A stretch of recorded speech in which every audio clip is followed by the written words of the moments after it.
अस्सलाम वालेकुम student, today will be discussing the question and answers of chapter his first flight. हम लोग ये ऑलरेडी चैप्टर कंप्लीट कर चुके हैं।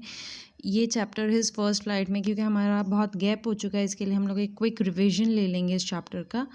ये चैप्टर है एक यंग सीगल, एक यंग परिंदे के बारे में जो शुरुआत में उड़ने से बहुत ज़्यादा कतराता है, यहाँ तक कि उसके घर से उसके भाई, उसकी बहनें, उसके माँ बाप वो भी उड़कर दूसरी जगह चले जाते हैं, लेकिन ये उड़ने से इतना डरता है कि उस एक पहाड़ की चोटी से वो उड़ ही नहीं पाता है। काफ़ी देर तक उसके पेरेंट्स जब उसको और उसके भाई बहन जब उसको बुज़दिल बुज़दिल बोलकर चिढ़ाते हैं, सब उसको बहुत कोशिश करते हैं कि वो वहाँ से उड़े, लेकिन वो उड़ता ही नहीं है। एट लास्ट जब पूरा दिन गुजर जाता है, जब वो एक रात से बहुत भूखा रहता है और उसकी माँ उसके सामने खाना लेकर आकर नज़दीक में ही रुक जाती है, तो वो छलांग लगाने जाता है और उसी चक्कर में वो उड़ना सीख जाता है। इसी तरीके से वो अपने डर को भी काबू कर लेता है। जब वो उड़ना शुरू करता है, वो ये बात भूल ही जाता है कि कभी उसने उड़ने के लिए वो डर रहा था या उसके पंख उसका साथ ना देंगे, वो ये सोचा करता था। तो यही स्टोरी है हमारी हिज फर्स्ट फ्लाइट की, और अब हम कंटिन्यू करेंगे इसके क्वेश्चन एंड आंसर्स पे। गेस द मीनिंग ऑफ, पहला वाला है muster up the courage. Muster up the courage का मतलब होता है अपनी पूरी हिम्मत जुटा लेना। तो आप यही अपने डिक्शनरी में इसका मीनिंग फाइंड करके लिखेंगे। असेंडिंग द स्काई, असेंडिंग का मतलब आसमान से नीचे, आसमान की तरफ उड़ना, that is ascending the sky. अभी क्वेश्चन एंड आंसर्स में हमारा सबसे पहला वाला क्वेश्चन है, what did the young seagull feel. Young seagull मतलब ये जो परिंदा था, यंग मतलब छोटा बच्चा जो था, उसको क्या फील क्या हो रहा था।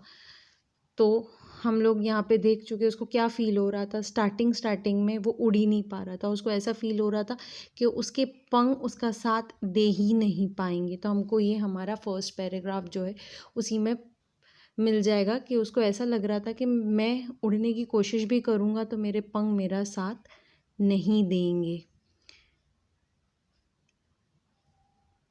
8 लाइन फर्स्ट पैराग्राफ की देखो, he felt certain that his wing would never support him, तो यही हमारा आंसर होगा। नेक्स्ट क्वेश्चन है हमारा, what did the young seagull why did the young seagull feel hot. Young seagull को हॉट फील क्यों हो रहा था। तो यही चैप्टर में पेज नंबर 31 के सेकेंड लास्ट पैराग्राफ की सेकेंड लाइन देखेंगे। ही फेल्ट द हीट, उसको गर्मी महसूस हो रही थी। बिकॉज, क्यों, तो हमारा आंसर नीचे के लाइन में है। Because he had not eaten since the previous nightfall, क्योंकि एक रात पहले से उसने खाना भी नहीं खाता, वो पूरी टाइम वहीं पे रुका हुआ था, इसलिए। यहाँ पे अब हमारा नेक्स्ट क्वेश्चन है, what were the young seagulls parent doing. उस बच्चे के पेरेंट्स क्या कर रहे थे। यहाँ पे देखो फर्स्ट पैराग्राफ में थर्ड लाइन में है, उसके फादर उनकी जो फेदर है, उस पंख जो है उसको साफ कर रहे थे, और उसकी माँ वहाँ खड़े रह कर वो जो मच्छी का टुकड़ा था उसको मच्छी से निकाल कर उसके सामने वो क्या कर रही थी, उसको पीसेस कर रही थी, ताकि उसको ललचा रही थी कि भूख से वो उड़कर वहाँ पे आ जाए। तो इन बीच में भी देखो यहाँ पे आंसर्स में लिखा गया है कि उसकी माँ किस तरीके से खड़ी थी, क्या कर रही थी। हमको वो नहीं लिखना है, हमको सिर्फ लिखना है क्या कर रही थी। तो वो क्या कर रही थी, अपने चोंच से वो मच्छी के टुकड़ों को नोच रही थी। तो हमारा आंसर ये होगा, किस तरीके से खड़ी थी वो हम नहीं लिखेंगे। हमारा नेक्स्ट क्वेश्चन है, what were the young seagulls brother and sister doing. देखो लास्ट पैराग्राफ में लास्ट नीचे से 3 लाइन में, ही सॉ हिज 2 ब्रदर, उसने देखा। तो हम लोग उसने देखा नहीं लिखेंगे, उसके भाई बहन क्या कर रहे थे, तो हम लोग लिखेंगे 2 ब्रदर्स एंड हिज सिस्टर, 2 भाई और उसकी बहन, कोवेटिंग, बैंकिंग, स्नोरिंग एंड डाइविंग। हम इसी तरीके से अपने आंसर को फॉर्म करेंगे। नेक्स्ट क्वेश्चन है हमारा, व्हाट डिड ही फॉरगेट, वो क्या भूल गया था।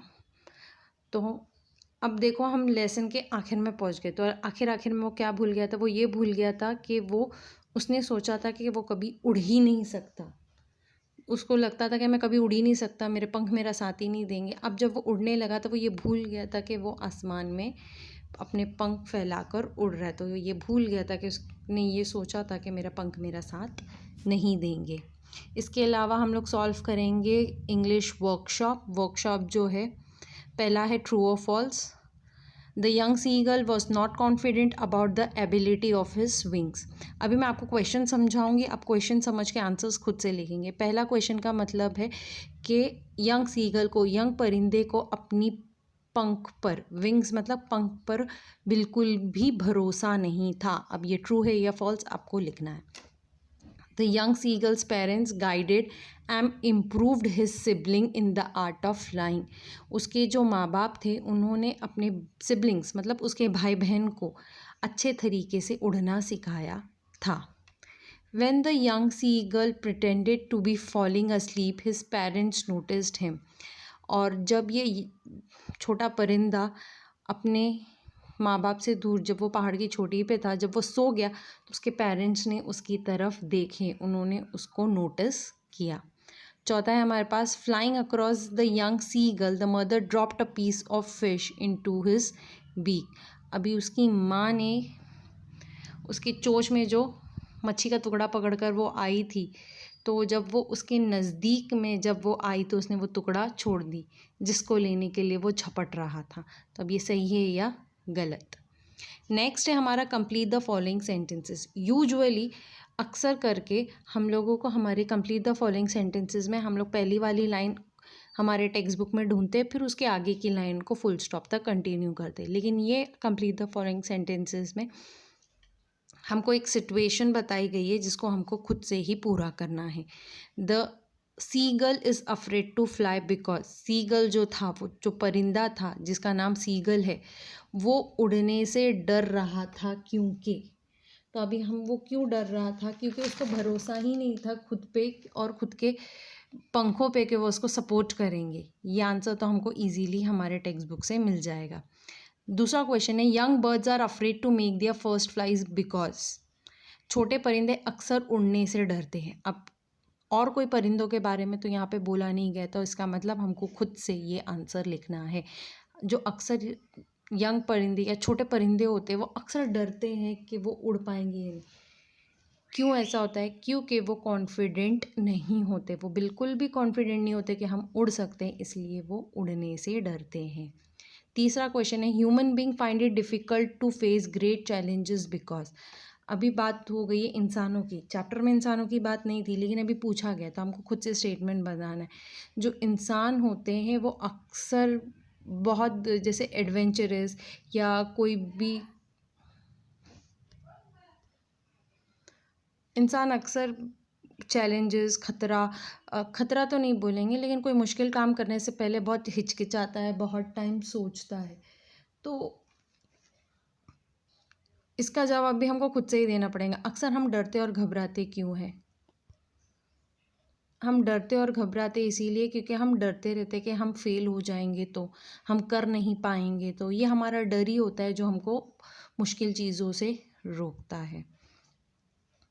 अभी वर्कशॉप का question number 1 and question number 2 ही आप लोगों को करना है। उसके अलावा क्वेश्चन आंसर्स और कंप्लीट द फॉलोइंग सेंटेंसेस के आंसर्स मैं आपको पिक्चर क्लिक करके दे दूँगी, बाकी आपको खुद से लिखना है। और हर लेसन के बाद अगर मैं आपको बोलूँ या नहीं बोलूँ, आपको हार्ड वर्ड्स और मीनिंग लिखना कंपलसरी है हर चैप्टर के एंड में।